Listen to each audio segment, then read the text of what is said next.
Assalamualaikum warahmatullahi wabarakatuh. Kembali lagi di channel Horor J. Kali ini saya akan melanjutkan cerita dari akun Twitter Yoseta yang berjudul 3 Malam di Rumah Sakit. Buat kalian yang ingin membaca full ceritanya, link saya taruh di deskripsi. Dan jangan lupa klik tombol subscribe, like, dan komen ya. Oke, kita langsung saja ke ceritanya.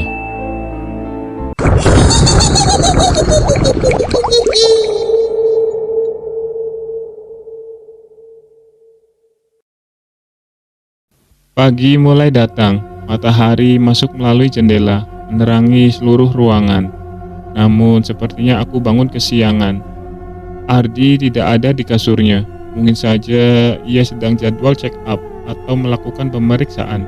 Setelah menunggu cukup lama, aku memutuskan meninggalkan Ardi untuk mencari makan di luar. Berbeda dengan semalam, rupanya rumah sakit ini cukup terang di siang hari. Namun tetap saja sepi. Mungkin memang tenaga medis di sini banyak diperbantukan di rumah sakit lain yang sedang membutuhkan bantuan tenaga untuk menanggulangi pandemi. Kota Pati memang cukup kecil. Aku berkeliling menghabiskan waktu sebelum berencana kembali ke rumah sakit. Cukup lama waktu kuhabiskan untuk menemukan kuliner favorit di kota ini yang bernama nasi gandul. Rasanya lumayan puas ketika aku berhasil menemukannya. Tanpa terasa, azan maghrib terdengar dari Masjid Agung di sebelah barat alun-alun Pati. Aku mampir sebentar di sebuah warung di dekat sana, memesan nasi bungkus untuk dimakan malam nanti di rumah sakit. Mobil angkutan umum berwarna biru menurunkanku lagi, tepat di depan rumah sakit. Kali ini aku tidak canggung. Aku berjalan melalui lorong yang gelap, seperti semalam, dan memasuki ruang melati, tempat Ardi dirawat. Tapi, Ardi belum juga terlihat di tempat tidurnya. Sambil menunggu, aku menghabiskan makanan yang kubawa, dan membersihkan diri di kamar mandi pasien. Baru saja masuk beberapa menit, suara ketukan pintu terdengar dari luar. "Ardia, ya sebentar," jawabku. Sekali lagi suara terdengar, kali ini lebih keras. "Iya, sabar." Merasa tidak nyaman, aku segera mengeringkan badanku, memakai baju, dan membuka pintu. Namun tidak ada siapapun di kamar itu. Aku mencari ke seluruh sudut ruangan. Tidak ada tanda-tanda orang yang berada di sini. Ardi pun tidak ada. Berjam-jam aku menunggu hingga larut malam. Dan tanpa sadar mulai tertidur.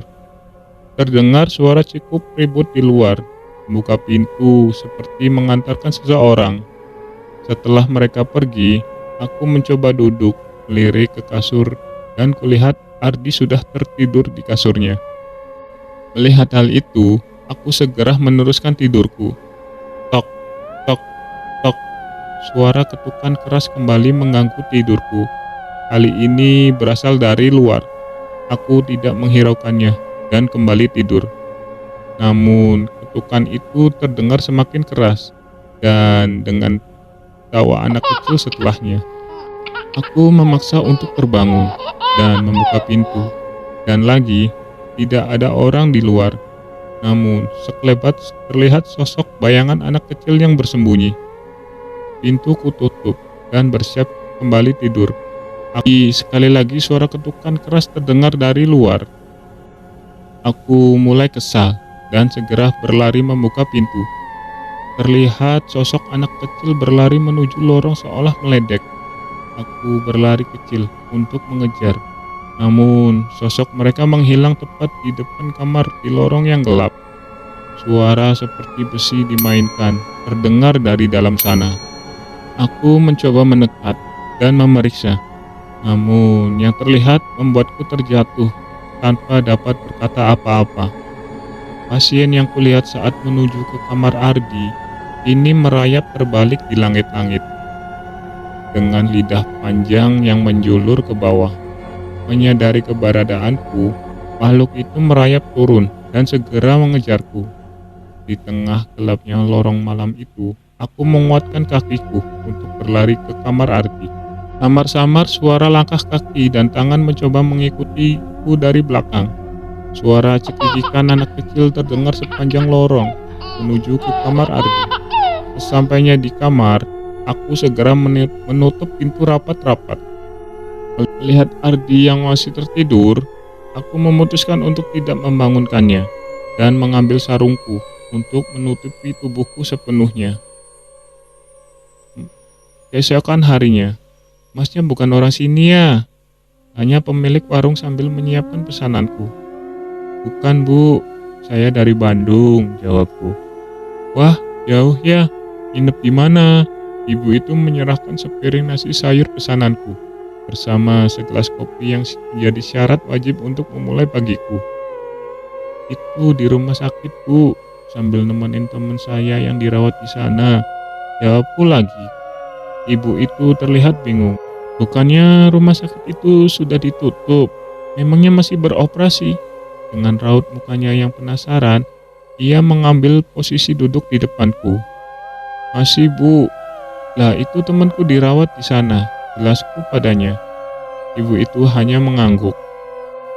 Saya juga bingung, katanya rumah sakitnya udah ditutup, tapi beberapa hari lalu juga ada ibu-ibu yang dirawat dan melahirkan di sana. Ada ambulan dan mobil juga yang nungguin, cerita ibu. "Nah, berarti belum ditutup. Emang sepi saja," jawabku menutup perbincangan itu. Hari ini jadwalku untuk mencari oleh-oleh sebelum besok kembali pulang ke Bandung. Sekalian saja aku berkeliling mencari spot-spot foto untuk kenang-kenangan hingga tanpa sadar hari sudah mulai malam. "Ardi, besok aku pamit ya. Udah cukup kan aku menemenin kamu 3 hari di sini?" ucapku pada Ardi yang masih dengan posisi tidurnya. "Iya, terima kasih ya. Malam ini tidur yang nyenyak, biar di jalan gak kecapean," balasnya. "Tenang, tapi habis aku pulang, ada yang nungguin kamu lagi nggak?" tanyaku. "Banyak, santai saja. Banyak yang nunggu di sini," jawabnya. "Ya sudah, aku istirahat. Aku juga mau tidur," ucapku sambil menyiapkan sarungku. Sebelum sempat tertidur, Ardi mengubah posisinya dan melongokkan kepalanya ke arahku yang tidur di bawah. "Malam ini jangan keluar kamar ya. Apapun yang terjadi jangan keluar," ucap Ardi. "Emang kenapa?" tanyaku penasaran. Namun Ardi tidak menjawab dan segera tertidur. Aku tidak memperdulikan lebih jauh. Oh, tidak mungkin juga aku keluar malam-malam. Segera aku menarik sarungku dan tidur. Duk, duk, duk. Suara seperti di dinding yang dipukul. Terdengar suara dari luar kamar. Aku yang masih terlelap dalam tidur merasa terganggu sekali. Duk, duk. Kali ini suara itu terdengar menabrak pintu. Aku mencoba mengecek, namun segera teringat perkataan Ardi untuk tidak keluar. Dari celah kaca pintu, aku mengintip apa yang terjadi di luar. Namun tidak begitu jelas. Hanya terlihat di luar begitu ramai. Saat aku mendekatkan wajah ke pintu, suara pintu yang tertabrak sesuatu terdengar sekali lagi. Aku khawatir itu adalah suara seseorang yang butuh bantuan. Spontan aku membuka pintu. Dan benar, lorong rumah sakit itu saat ini dalam kondisi ramai. Bukan ramai oleh sosok manusia, melainkan puluhan pocong yang tersebar sepanjang lorong. Sekali lagi aku merasa panik, namun tiba-tiba Ardi muncul berdiri di belakangku. "Udah dibilangin jangan keluar," ucap Ardi, dengan yang segera menutup pintu dan kembali ke kasurnya, seolah terbiasa dengan hal itu. Aku tak mampu berkata-kata, terlalu banyak pertanyaan di kepalaku, sehingga entah tidak tahu mana yang harus kutanyakan. Hingga akhirnya aku memutuskan untuk tertidur, menyusul Ardi. Pagi mulai datang. Seperti biasa, Ardi sudah tidak ada di kasurnya. Namun, karena sudah berpamitan semalam, aku segera membereskan barangku dan meninggalkan rumah sakit ini. Sama seperti sebelumnya, tiap pagi rumah sakit ini selalu sepi, seolah tidak ada siapapun di sana. Tapi sepertinya tidak begitu. Walaupun terasa sepi, rupanya dari luar masih terlihat beberapa pasien yang memandangku dari jendela-jendela kamar rumah sakit. "Mas, mau ke Bandung? Ada acara apa jauh-jauh sampai Pati?" tanya beberapa pelanggan warung membuka obrolan. "Jenguk temen mas, di rumah sakit teh," jawabku. "Rumah sakit teh? Rumah sakit itu kan sudah tutup. Udah nggak ada orang loh di sana." Salah satu pria tidak percaya dengan ceritaku. "Mungkin orang teman saya dirawat di sana. Saya aja nginep 3 hari di sana," jawabku membantah pertanyaan mereka. "Walah, telung dino. Nganti turu telung dino ning kono."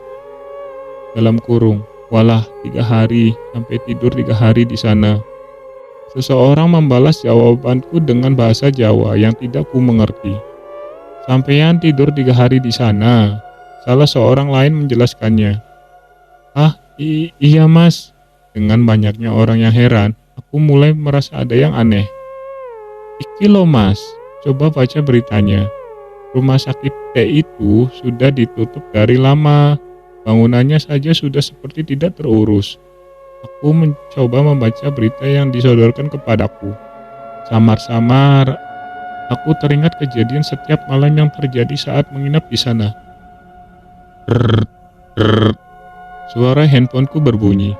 Terlihat nama temanku, Ardi, terpampang di sana. Aku segera mengangkatnya, dan terdengar suara Ardi dari dalam telepon. "Bro, gimana? Gak jadi kepatikan? Sorry, aku lupa ngabarin. Kemarin aku sudah keluar dari rumah sakit. Takutnya kamu udah keburu ke sini." Selesai. Oke, terima kasih yang sudah mendengarkan cerita 3 malam di rumah sakit part 2.